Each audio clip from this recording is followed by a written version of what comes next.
starts right now. They went for the expensive stuff. Thousands of dollars worth of merchandise stolen from a local vintage shop. Why this could be part of a larger trend. They're enrolled at a local college with hopes of becoming the next generation of morticians.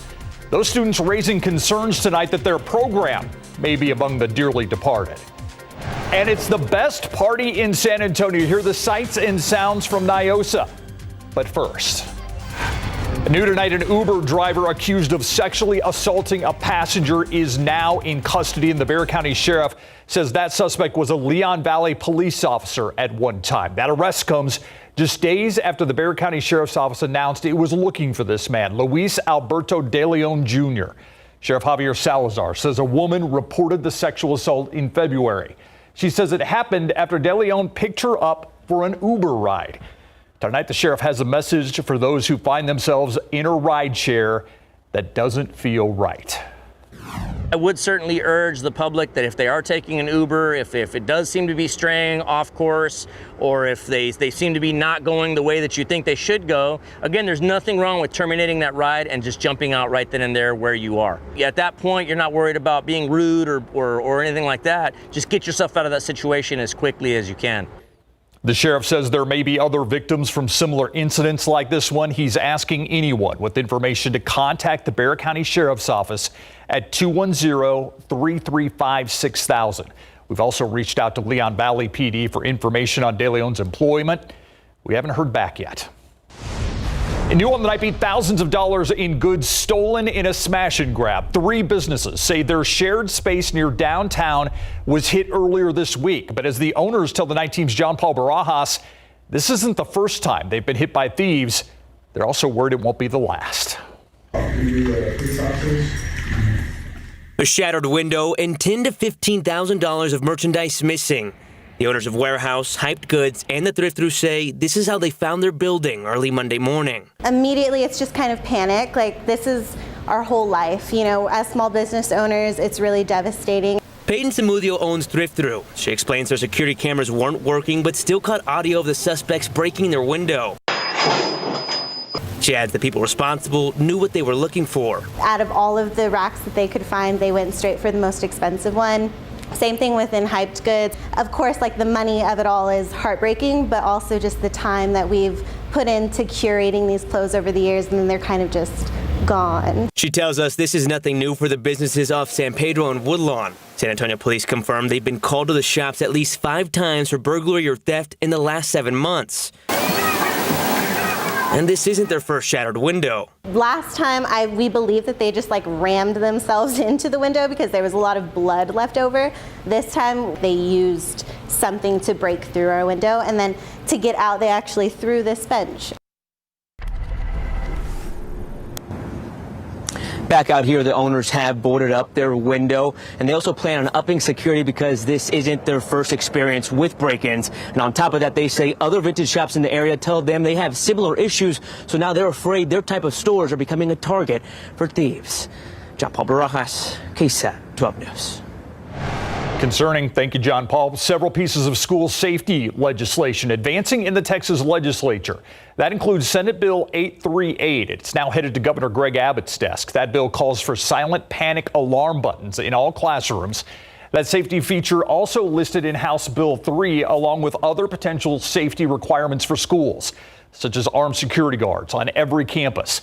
Meanwhile, House Bill 13 would provide a financial incentive for school staff to carry on campus and serve as certified school guardians. That legislation calls for those employees to receive up to $25,000 per year. Both House Bill 3 and House Bill 13 passed the Texas House today. They are now headed to the state Senate for approval. An arrest has been made in connection to a deadly shooting that happened at a Walmart parking lot. This is 18-year-old Roy Flores Jr. He was arrested on a murder charge this afternoon. Flores accused of shooting Joe Bonilla on February 21st in the parking lot of a Walmart on Southeast Military Drive near I-37. Right now, police aren't sure what led up to the shooting. However, officers say they are reviewing surveillance video and surveillance cameras to get a better idea of exactly what happened here. The father of missing little girl Lena Keel took a polygraph test today at the San Antonio FBI office. The girl hasn't been seen since December of 2021. Her father wanted to take a test to clear his name and bring focus back to finding his daughter. Our crews were at the local FBI office today as Lena's father walked out. Our Jonathan Cotto spoke to him briefly as he left. Is the polygraph test completed? Yes. All done? Sir, did your wife take the test as well? Or just... My wife? Yes. No. This case is still very much a mystery. Lena Keel was 3 years old when she was reported missing. She was last seen on the playground at the Villas del Cabo apartment complex on Fredericksburg Road. Anyone with any information on Lena's case asked to call the San Antonio Police Department's Missing Persons Unit, 210-207-7660. Or you can call Crime Stoppers. That number, 210-224-STOP. The reward for information that leads to Lena is now up to $150,000. Now, temperatures in the days ahead will be up and down a little bit, but nothing especially warm for this time of year, really unseasonably warm. Tomorrow, 85. Thursday, we're down to 79. Notice Friday, we're up to 85. Saturday, down to 75. Those are the high temperatures. However, more importantly, we have some increasing rain and storm chances to talk about, and we'll time that out for you in just a bit. Thank you, Adam. Let's take a live look right now over NIOSA, the first night of night in Old San Antonio, as we get a sky-high view there. You can see still quite a few people milling about. La Vita under construction, so it's probably a little tighter quarters than normal, but it is night one of the best party in San Antonio. We're talking, of course, about NIOSA. A little bit of rain didn't ruin the fun. Our Lee Waldman was out there. Lee, huge crowd for opening night tonight. Oh my gosh, a huge crowd. Right when the gates opened at 5:30, this place was jam-packed. Take a look. We still have a pretty good crowd here, and we've only got, 20 or so minutes left in the night. So people are still out here having a really, really great time. You know, everyone says, Steve, that they know and they love Fiesta, but we put their Fiesta knowledge to the test today with a little game of trivia. Y'all watch this story. I'm going to eat this sopapilla. Which of these was the first official Fiesta event? The one that started it all. NIOSA A, B, Battle of Flowers, C, Flambeau. Battle of Flowers. Okay, you get a prize, but still a cascarone. Yay! Why do you want a KSAT medal so much? I mean... Is it because we're the best? Yes, definitely.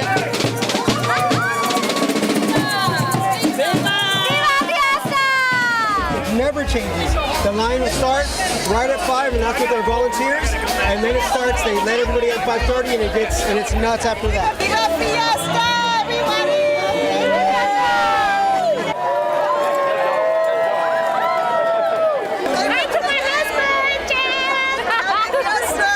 Here since for 36 years. Oh my gosh, what keeps you coming back year after year? Well, year after year, it's always been just a tradition of coming out and spending time with my beautiful San Antonians, meeting everybody, being loud and fun, eating good food, drinking, having a great time, celebrating Fiesta. How many official Fiesta kings and queens are there? A9, B12, C20. C20. So close, it is 9. It would be so cool if they did it back in the 1800s, but I think the answer is 1971. Yo, that is your mayor. He is the genius. 100%. Viva Fiesta. Viva!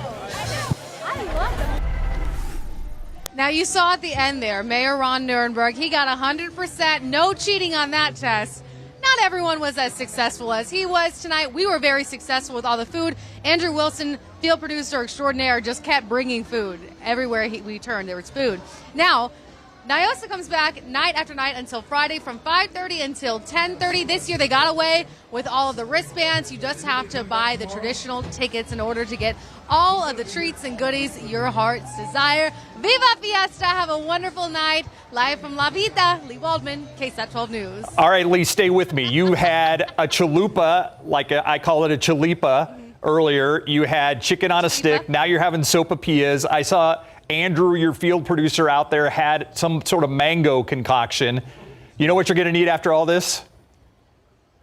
Rolaids. I have corn in a cup right here. Yeah, you're going to need Rolaids. Rolaids. I had chicken on a... You're going to need Rolaids next, Lee. That's my only advice. I am. Right. It's okay, but at least Andrew got his mango sorbet that he loves. That's the only thing that matters right now. Thank you, Lee.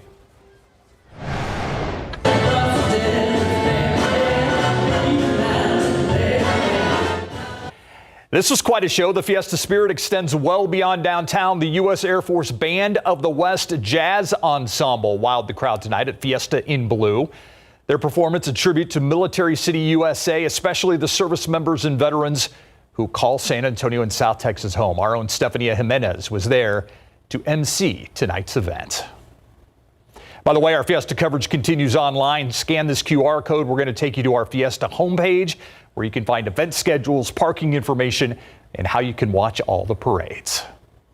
Now for a look at some of today's big headlines in your Nightbeat News Flash. 2 people accused of breaking into Clemens High School are now in custody. You're looking at 19-year-old Jana Omar and 24-year-old Andrew Trevino. They face charges of burglary of a building. Schertz police say the pair are responsible for substantial damage that was reported in January. Questions tonight after a local U.S. Air Force service member found dead at a home off base today. That's according to JBSA Lackland officials. San Antonio police found the service member around 10:15 this morning. As of now, that person's name and cause of death have not been released. We'll bring you updates on this story as we continue to gather new information.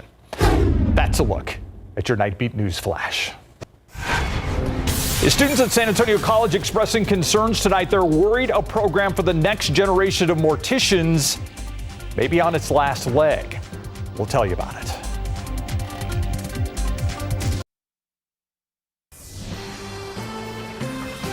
And tonight there are concerns over what the future holds for one of the few mortuary science programs in Texas. Students at San Antonio College concerned that program could be in jeopardy. The Night Team's Patty Santos explains the recent developments that are raising the alarm. If there is no program, there could be potentially a shortage of morticians in South Texas. Megan Rosas is just a few weeks away from finishing her dual degree at San Antonio College, preparing to become a funeral director and embalmer. We do not think that after this semester ends in May, that there will even be a mortuary science program afterwards. But she's worried the program might be in jeopardy after 3 out of 5 instructors were removed from the classroom in recent weeks. My underclassmen that are in the anatomy classes, they are not able to do their anatomy courses. She's taken her concerns to the College Board of Trustees and social media. Since we don't have an adequate teacher for that, we're worried that that's not going to translate onto the exams. A spokesperson for the college says they cannot comment on faculty developments, but assures students the program is not in jeopardy. Every resource is in place to make sure that they are successful, not just this semester, but moving forward. There is no fear of this program going away. The program, going on 60 years, is one of only 4 in the state and one of 2 on a college campus. Students come from across the region for the course. Right now, 160 students are part of the program, with about 30 graduating each year. There are about 40 funeral homes that are in the San Antonio area, and we have graduates who are involved with all of them. Patty Santos, KSAT 12 News. San Antonio College is scheduled to actually open a funeral home on campus this summer, the first in the U.S. It'll become a learning lab for students. A manager for the program has not yet been hired. Take Sky 12 right now. Out and about over NIOSA. It closes down about 10:30, about the same time we close down the Nightbeat. So still some people out there enjoying the festivities, Adam. And you know, they just had one shower to quickly dodge. It was quick. Right before. Yeah, and it was a fast one right basically as festivities kicked off. That's just one of those weather patterns that we're in. Now, we do have increasing storm chances in the days ahead. Let's take a look at the very latest. A lot of it's going to be coming late night, early morning, starting tomorrow night into the very early morning hours of Thursday, I think even lasting through a good chunk of the morning commute. And then again, Friday night on into Saturday. The big wild card we're dealing with here with the developing upper level pattern and even some cold fronts is just how long into Saturday some of these showers and thunderstorms are going to last. Will they linger into midday, early afternoon, or be over with right away in the morning? So there are some question marks and some uncertainty here. Remember, we're trying to predict a system that hasn't even developed yet. It's not even close to actually materializing yet. So this is what we need to watch. But bottom line, more good soaking showers, but also the potential for more severe storms. Anytime we have a storm chance right now, there's a chance of it becoming strong to severe. Here's the big setup. Off in West Texas and North Texas, we have some severe weather activity. It is driving southward, but it should dissipate before it makes it here. Then we have this big swirl over Colorado, that upper level disturbance. That's going to be sliding southward and help kick a cold front through tomorrow night on into very early Thursday morning. So let's go to our futurecast.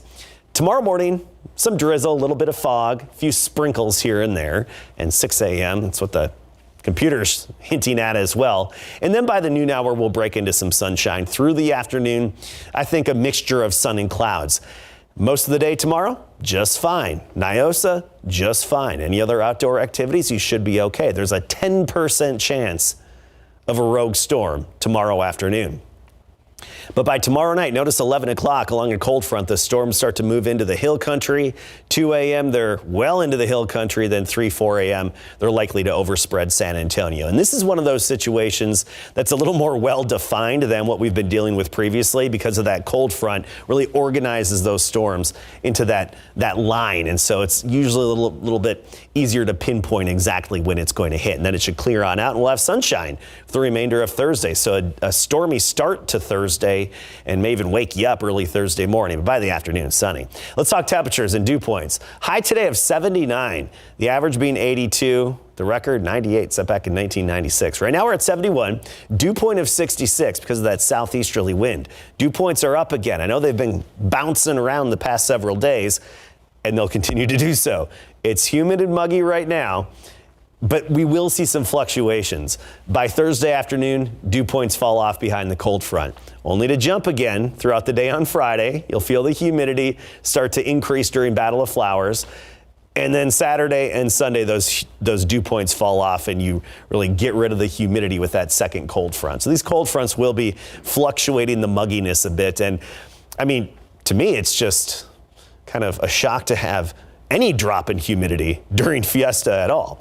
So tomorrow, drizzle in the morning, 67. By the afternoon, a 10% chance of a storm. Now, in the rare instance we see a storm pop up, it could quickly become strong to severe. Odds are against it developing, but there's that small potential. I think we'll be too capped in the atmosphere. 85, the high temperature. 86 in Pleasanton tomorrow, Bulverde 81, Canyon Lake 82, and Kerrville 81 tomorrow. We get into Thursday with that late day clearing, 79 degrees, beautiful day with that lack of humidity. Friday, Battle of Flowers parade, looking A-OK. Maybe a little bit of fog early on, otherwise partly cloudy, and parade time will be in the 70s. By the afternoon, we're in the mid 80s. And remember, the humidity is going to creep up on Friday. Then into Saturday, still a bit of a question mark how long those showers and storms are going to last into the day on Saturday. But either way, it looks like a couple good hits of rain again in our future, which we still need. However, we're watching out for the straight line damaging winds and the potential for hail in both of those instances. Yeah. We'll know more as we get closer. Absolutely. Yeah. We'll be fine-tuning it. Yeah. All right. The draft is on Thursday. A lot of people talking about the Cowboys needing a tight end, maybe a running back, or maybe something else. Perhaps an offensive lineman, because Stephen Jones said with the amount of money quarterbacks get paid, you got to have some good big guys up front to protect that asset. Coming up, don't be surprised if the Cowboys draft an offensive lineman. And UTSA baseball won a thrilling game tonight. We got those highlights coming up. Pro football coverage, powered by Davis Law Firm. Former Texas A&M cornerback Jalen Jones is one of the many prospects in the 2023 NFL Draft. That starts Thursday night. The Steel Knight grade is one of the biggest corners in the draft at 6'2", 205 pounds. He was rated a 5-star prospect by 24/7 Sports Composite coming out of high school. Jones saw instant action as a freshman with the Aggies in 2020, and now he's about to go pro. He's being projected by several mock drafts to go anywhere between rounds 2 and 5. Tight end Ben Sims, another area player eligible for this year's NFL Draft. The Clark High School graduate played 5 seasons for the Baylor Bears, seen action in 42 career games, 78 receptions for 785 yards and 12 touchdowns. He's 6'5", 254 pounds. The Green Bay Packers, who have a massive need at tight end, hosted Sims earlier this month. NFL.com projects Sims as a priority free agent. So the Dallas Cowboys are fantastic at drafting offensive linemen. Last year with the 24th overall pick, they selected Tyler Smith, offensive tackle from Tulsa. Now, some fans didn't like the move, but he had a solid rookie season playing left tackle after Tyron Smith got hurt in training camp. So will the Cowboys select another O-lineman Thursday night with a 26th overall selection? Only time will tell, but we do know that Stephen Jones covets offensive linemen.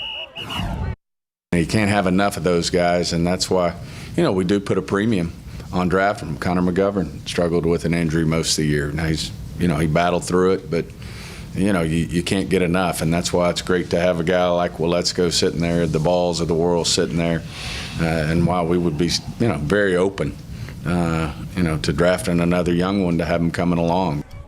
Now that Aaron Rodgers was traded to the Jets, Cowboys' Dak Prescott is the longest tenured starting quarterback with one team. He's the only QB who's been starting for the same team for at least 6 seasons. The Houston Texans will pick very early in the NFL draft at the 2nd overall selection. For months, it was assumed they would draft one of 2 quarterbacks in Bryce Young or C.J. Stroud, whichever one is still available after the Panthers pick first. But there's growing talk they could pass on a quarterback and select a defender instead. Some feel it's just a smokescreen to cover their true intentions of snagging Young or Stroud. That said, how will Ryans move that weight on the shoulders for a player taken with the number 2 selection? I let them know from the start there's no pressure. That's it. I'm not putting pressure on a guy to come in and just because of where you're picked in the draft, it's unfair to say that a guy is the leader of an organization and he hasn't played one snap for our team.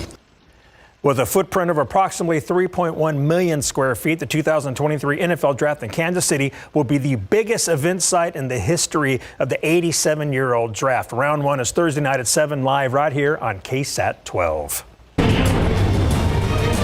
UTSA returns home to the Bird Bath to host Houston Christians tonight. The Roadrunners fell behind 6-0 in the 3rd and clawed their way back into it. Bottom of the 9th, trailing 8-6 and down to their final strike. Josh Killeen sends one deep to the gap in right center. He ends up on second base as Leighton Berry scores, and it's an 8-7 ball game. 2 batters later, Sammy Diaz knocks a base hit in the left. Killeen rounds 3rd, and he will score. The Roadrunners have come all the way back to tie this at 8 runs apiece, but they're not done. UTSA loads the bases on the first pitch of his at-bat. Matt King gets hit by the pitch. Caleb Hill scores the game-winning run. The Roadrunners walk it off 98 and earn their 31st win of the season. Killeen kicked off that 9th inning rally, and he walks us through his at-bat. Well, I knew I was going to get another breaker just because he's throwing me breakers all day. They were throwing me breakers all day, so I just got a good pitch to hit. Felt good. I mean, we kind of struggled in the beginning and in the middle part of the game, just hitting-wise. But we had some pretty clutch at-bats there until the last inning, that's for sure. UTSA will start a 3-game CUSA series at UAB on Friday. The Astros end the Rays' home streak after the break. Houston Astros playing at the Tampa Bay Rays. The Astros doing all their damage in the top of the 5th inning. First, Mauricio Dubon hits one to left field for a double, extending his hitting streak to 19 games, the longest in the majors. 4 batters later, Astros up 2-0 when Jose Abreu rips one down the third baseline and good for an RBI double, scoring Tucker, part of a 5-run inning, and the Astros won 5-0, ending the Rays' 14-game season-opening home winning streak.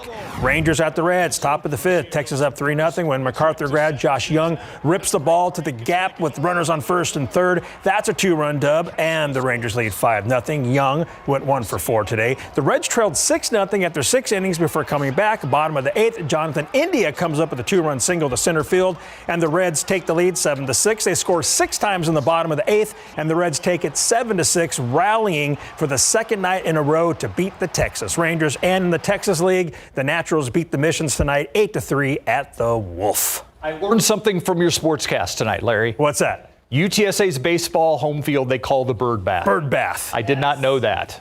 Caskey approved. Caskey learned it too. So see, the Bird educational Bath. And informative. I love it. Thank you, Larry. We'll be right back.